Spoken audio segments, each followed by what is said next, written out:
بسم الله الرحمن الرحيم.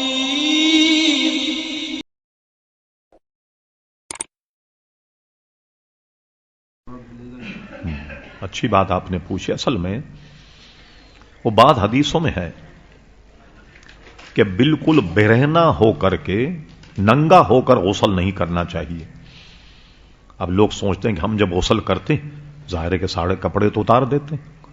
اب وہ غسل صحیح ہوا یا نہیں, پھر اس میں وضو ہوا یا نہیں. سنت طریقہ یہ ہے کہ جب آدمی ناپاکی کا غسل کرے تو اس کو نیت بھی کرنی ہوگی, میں غسل کرنے کی اور ناپاکی دور کرنے کی نیت کرتا ہوں, اور اس کو نیت کا ثواب ملے. اور صحیح طریقہ کیا ہے کہ غسل کرنے سے پہلے ہاتھ دھوئے, اور اگر جنابت کا ناپاکی کا غسل ہے تو سب سے پہلے اپنے بدن سے ناپاکی کو دور کرے, اور اس کے بعد پورا وضو کرے. وضو کرنے کے بعد میں اب غسل کرے.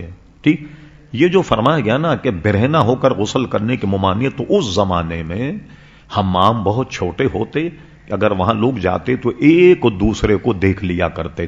اب جب کہ چھتیں بالکل بند ہیں, دیواریں چاروں طرف سے ہیں اور دروازہ موجود ہے, تو کسی کے دیکھنے کا تو سوال ہی پیدا نہیں ہوتا.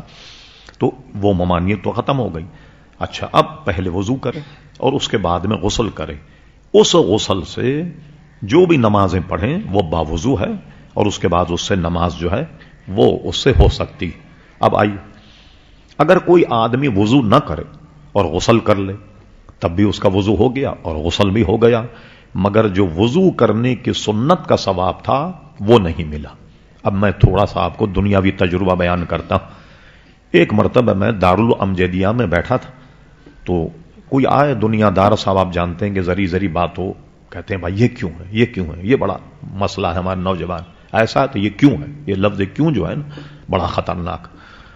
کہنے صاحب جب عام طور پر غسل کرنے میں وضو بھی ہو جاتا, ظاہر جب غسل کریں گے تو سر پہ پانی ڈالیں گے تو مسا بھی ہو گیا, جب ہاتھ پیر دھو رہے ہیں تو ہاتھ پیر بھی دھل گئے, اور جب دھو رہے ہیں تو پیر بھی دھل گئے, منہ بھی دھل گیا, سب ہو گیا. پھر اس کے بعد وضو کی کیوں وہ لگائی گئی.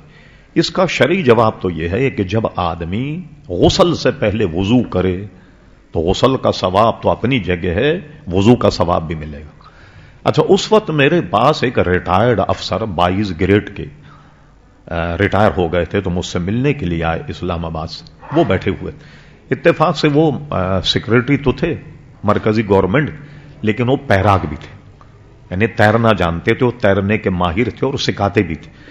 تو انہوں نے میری جب گفتگو سنی تو انہوں نے کہا بھائی میں آپ کو بتاؤں, میں تیراکی کا ماسٹر. ہم لوگ جب تیرنے کے لیے لوگوں کو سکھاتے ہیں تو ان سے کہتے ہیں پہلے تھوڑا پانی لے کر اپنے بدن پہ ڈالو ہاؤس میں یا داخل ہونے, پھر تھوڑا سا پانی لے کے اپنے سر پہ ڈالو, پورے بدن پہ پانی ڈال کر اب پانی میں گھسو. اس نے کہا یہ تیراکی کا یہ تجربہ کہ ڈائریکٹ آدمی اگر پانی میں چلا جائے تو موسمی اثرات کی وجہ سے یا جو اس کے بدن میں جو کیا کہتے ہیں حدت ہے اس کی وجہ سے اس کے اسی وقت ہارٹ فیل ہونے کا خطرہ. وہ حضور نے سنت میں سمجھا دیا کہ سر پہ پانی ڈالنے سے پہلے وضو کر لو. دیکھا آپ نے کتنی حکمت ہے. وہ حکمت ہماری سمجھ میں آئے یا نہ آئے, لیکن حکمت اس میں دیکھیں کیا کہ پہلے یعنی منہ دھو, ہاتھ دھو, مسا کرو, تاکہ پانی جو ہے تمہارے بدن پر جب اثر انداز ہو, اگر وہ حدت ہے وہ کچھ ہے تو وہ جو ہے وہ اپنی جگہ قائم ہو. اب اس کے بعد میں سر پہ پانی ڈال کر غسل کرو. تو اس میں حکمت ہمیں ان افسر نے مجھے بتائی کہ صاحب ہم جب تیرنا سکھاتے ہیں تو پہلے اپنے بدن پہ پانی ڈال, پھر اس کے بعد میں ہاؤس میں داخل. کئی مشاہدے ایسے ہوئے کہ ڈائریکٹ کوئی آدمی پانی میں گھسا تو اس کا ہارٹ فیل ہو گیا, وہیں جناب جہاں بحق ہو گیا وہ. تو اس لیے پہلے وضو کر کے اب غسل کریں تو اس کا وضو بھی ہو گیا, غسل بھی ہو جائے. اب آپ نے ایک سوال کا حصہ اس میں یہ, جیسے ایک آدمی نے وضو بھی کر لیا, غسل بھی کر لیا, اس کا وضو بھی ہے غسل بھی, اب اس کو پیشاب آیا یا پانی کے قطرے نکل گئے یا ریا خارج ہو گئی, اب کیا کرے گا؟